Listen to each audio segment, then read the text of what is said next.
দুর্গা, লেখা মধুবনী চট্টোপাধ্যায়। প্রতিটি মেয়ে জীবনে একটি বার দুর্গা হতে চায় না।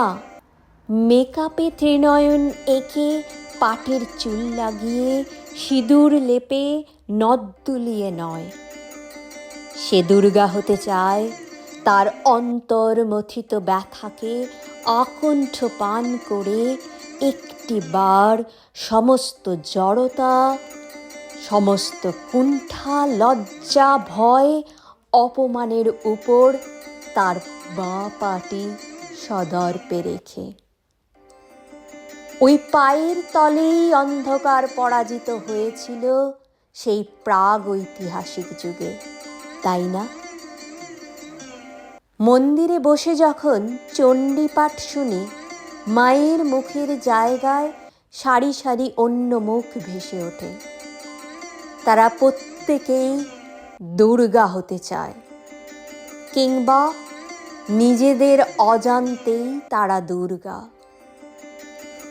ফুলেশ্বরী একদিন ফুঁসে উঠে বলেছিল, অন্যায় সহ্য করে পড়ে থাকা পাপ।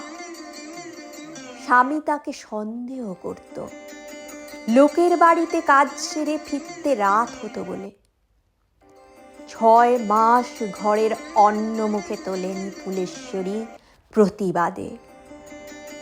স্বামী তার পা ধরে ক্ষমা চায়, হয়তো বাঁ পাটি। ফুলেশ্বরীকে সেদিন দুর্গা হতে দেখেছিলাম। তার তেলা মাথার গন্ধরাজ ফুল হঠাৎই রক্তবর্ণ হয়ে উঠেছিল।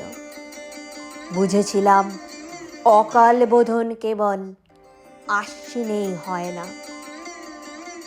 কাকলি সেদিন কাজ ছেড়ে যাবার আগে তার আগুন ছড়ানো চোখ আমার চোখে রেখে বলেছিল, সময় আসুক, তারপর আমার লড়াই শুরু হবে দিদি।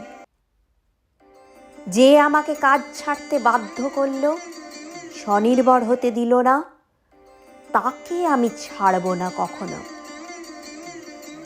আমি ওর আগুন ছড়ানো দৃষ্টিতে সন্ধিক্ষণের রাঙা আভা দেখেছিলাম, দাউ দাউ করে জ্বলে ওঠা 108 প্রদীপের।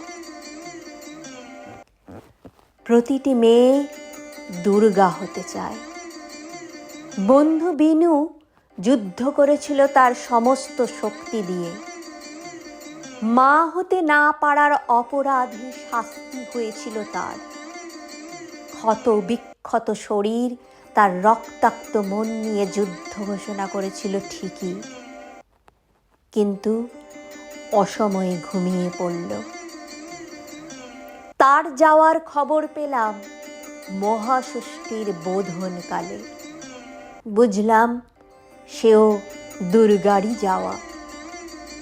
যে মেয়ে তার অনেক দিনের সংসারকে ছেড়ে নিঃশব্দে বের হলো এক বসন্তের দিনে, চৌকাঠ পেরোতে গিয়ে শুনলে তার রেখে যাওয়া ঘর জুড়ে এক চাপা স্তব উচ্চারিত হচ্ছে, যেন আগ্নেয়গিরি জেগে উঠছে ধীরে ধীরে। গচ্ছ গচ্ছ পরম স্থানং, গচ্ছ গচ্ছ পরম স্থানং।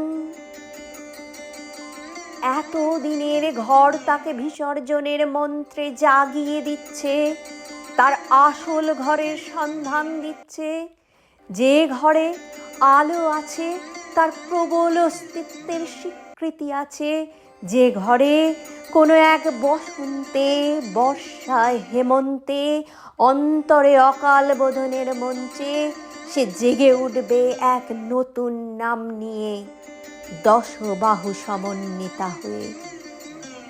প্রতিটি মেয়ে জীবনে একটি বার দুর্গা হতে চায়। প্রতিটি মেয়ে জীবনে কখনো কোনো সন্ধিক্ষণে দুর্গা হয়ে ওঠে।